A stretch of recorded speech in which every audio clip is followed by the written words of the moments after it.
And the reward and the result at the end of that, it's a game changer for people. It is. Well, that's why I put CrossFit in my rehab for that reason, is to try to get people to realize that, you can create that same feeling that you would get from getting high or drinking by working out. And if you do it repetitively, for months at a time, you build that habit, and then you rely on that instead of a substance. And that is a somebody asked me that. Yes. Somebody asked me that in Michigan Friday night, because we stayed out a little late. We had a little too much Casamigos. Actually, we had some 1942 and some Casamigos. But they asked me, they said, "Are you getting up in the morning going to the gym?" I'm like, "You better believe I am." Like, "What time?" I said, "Well, I'm not going to get up at 4 like I did this morning, but I'm probably going to wake up about 6:30 or 7, and I'm going to go." And I went to the 8 o'clock F45 class. Like it's non-negotiable for me. Like, I'm to the point now to where if I miss the gym, I'm cranky. Like, I don't feel good. Like, my day, I'm not focused. My brain isn't locked in. All of those things that get released when I work out, they're not there. So I have to work out. I work out at least 6 days a week. Every now and then, I'll squeeze a light sweat, something, my Peloton or something, just to sweat and get my mind going. So, yeah. Well, and that's smart. And that's also just knowing yourself. A lot of times people don't understand that they feel depressed or sad or angry because they have all that pent up stuff that they need to let out. There's just like a certain awareness that's not there unless you're accustomed to it and you have that realization. It took my kid pointing it out to me many years ago when I was going through something, and he's like, "Dude, when was the last time you worked out?" I'm like, "What do you mean?" And then I thought about it. I was like, "Shit, it's actually been a couple of days." And yeah, it was Logan. And then finally the light bulb went off. I'm like, "Oh my God, I've become that person that I actually need to work out in order to stay feeling good and doing good." Like, holy shit. It was kind of a proud moment. Like, yes, I crossed over. Yeah. And you realize it. Like, so for me, that's how, I mean, I tell people the most important 10 minutes of your day aren't when you wake up in the morning. It's before you go to bed, planning your day out. Like, when I go to bed, my day's planned. I know what I've got going on. Like, when I get done today, I will plan tomorrow.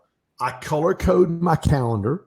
I know on Google, I know exactly what my day looks like every day when I get up. And I tell people all the time, if you need an alarm clock to get out of bed, your goals aren't big enough. Like, you should, like, I didn't beat my alarm clock out of bed this morning because I didn't go to bed till late last night, and I still got up at 4 because I got a lot to do because we got a conference coming up in 5 weeks. But if you need an alarm clock to get out of bed and you're hitting snooze, I question your vision. Yeah, tell me about that. I question your vision. Okay, it's a question of vision. Why is that? I think you don't have enough vision. There's a verse in scripture that says where there's no vision, people perish. Like, you have to have it's purpose, what we would call modern day, what Simon Sinek would call purpose, or Pat Lencioni. You've got to have a why. Like, what's my why? Like, your why and your purpose, your vision should drive you out of bed every day. For you, it drives you out of bed every day. You know what it is you're doing, and you've tasted so much fulfillment from helping other people's lives be changed. It's like, how in the world can I stay in the bed right now? I've got too much stuff going on. Like, so even when it gets hard, you're like, okay, it's hard. I'm going to be okay. I'm going to push through this, and this is what we're going to do. And it's, there's a lot of times my alarm clock doesn't catch me. I wake up. It's funny. I was telling somebody the other day, you're going to laugh at this. I was telling somebody the other day, when my alarm clock goes off, this is the first thing I think. When I wake up in the middle of the night before my alarm clock, I'm sitting there and I'm laying there and I'm like, I have to go to the bathroom or something. And I'm laying there and I'm like, Jesus, can it at least be 3:30 in the morning? Because sometimes it's 2. Because I go to bed at 8:30, 9 every night. Yeah. So once about 5 hours, 4 or 5 hours, my body's, I'm already ready to roll again. So that's my prayer every morning when I wake up before the alarm. I'm like, please let it be close to 4 a.m. Totally. Yeah, I woke up this morning similar. I was like, damn, what time is it? 5. I'm like, well, ready to be up. That's not bad. I used to. The old me would go, oh, no.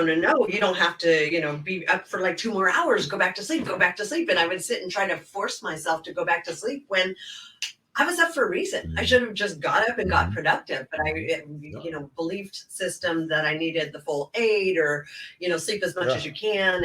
And I've realized I'm a person, although 8 is ideal, I function better around 6. Like I'm ready to go at 6. Like, yeah, I've 6-7 hours and I'm ready to roll. I took a 25-minute nap around lunch, like an hour and a half ago. I took about a 25-minute nap. I laid on the couch. So I set a little timer because I didn't go to bed till like midnight last night and I got up at 4. So 4 hours is not good enough for me. So I had to have a little something, but I took a little nap and I said, okay, I'm ready to roll. Yeah. So see, I am not a nap person. I cannot nap. It disorients me. It like makes it so I can't sleep the following night.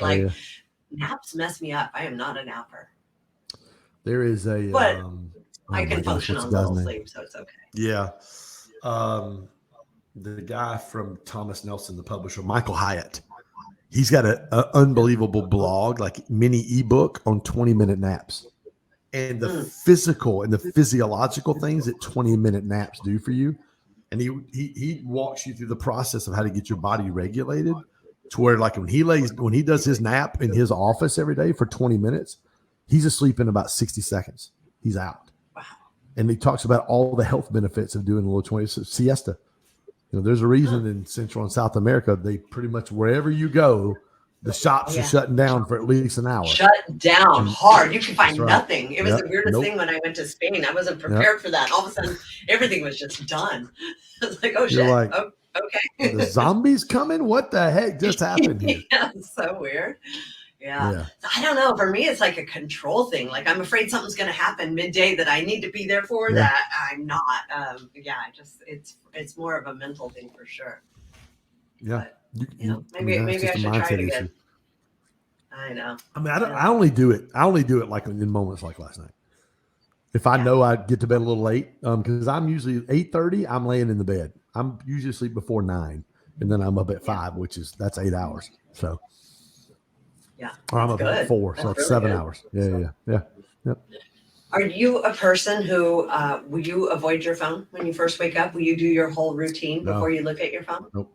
I have a routine every morning. It's always the same. So I have an app that plays. It's not white noise. It's kind of music, but it's like some worship kind of music. It's really cool. I play that at nighttime when I sleep. And as soon as I wake up, I grab my phone. And I go straight to my iTunes, and I've got a worship playlist.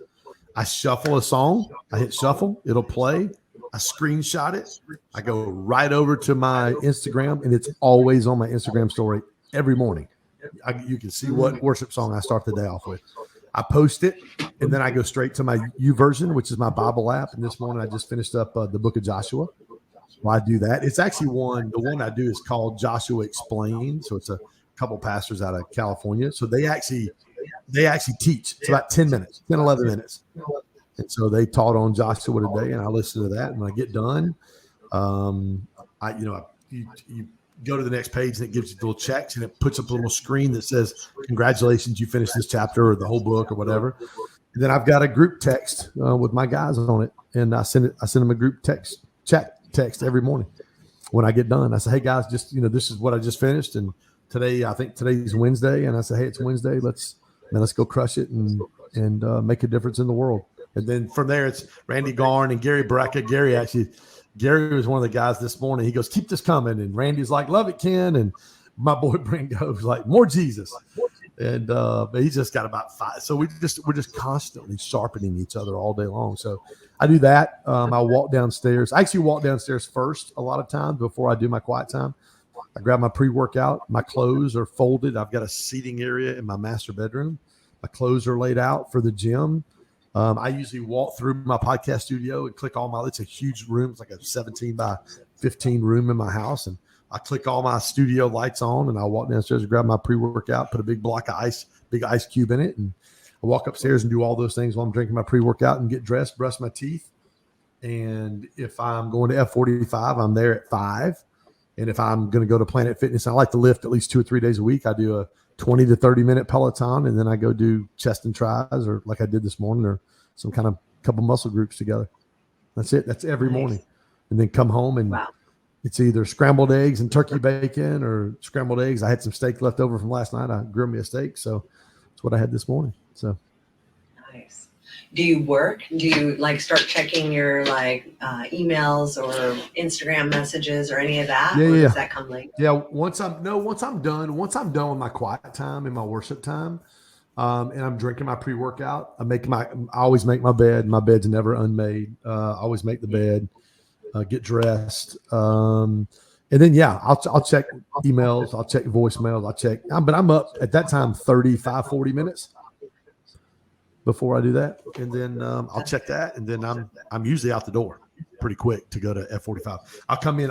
Will come in here and do my goals, gratitude, affirmations, and top 3.